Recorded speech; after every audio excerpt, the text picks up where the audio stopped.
కన్నడ భాష తమిళం నుంచి పుట్టిందన్న కమల్ హాసన్ మాటలు భారీ రచ్చకు దారితీశాయి. కమల్ మాటలను కన్నడిగులు తీవ్రంగా వ్యతిరేకించారు. సోషల్ మీడియా వేదికగా కమల్ను కడిగేశారు.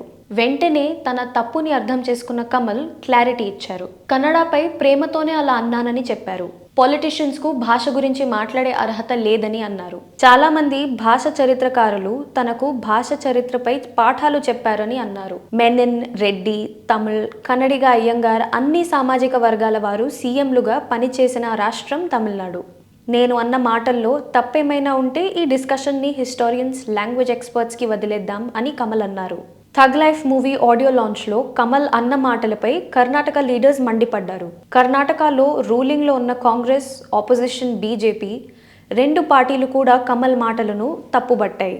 కమల్ వ్యాఖ్యలకు వ్యతిరేకంగా కర్ణాటకలో నిరసనలు కూడా జరిగాయి. థగ్ లైఫ్ మూవీ రిలీజ్ను బ్యాన్ చేయాలని డిమాండ్స్ వినిపించాయి. కర్ణాటక రక్షణ వేదిక అనే ఆర్గనైజేషన్ కమల్పై పోలీసులకు కంప్లైంట్ కూడా చేశారు.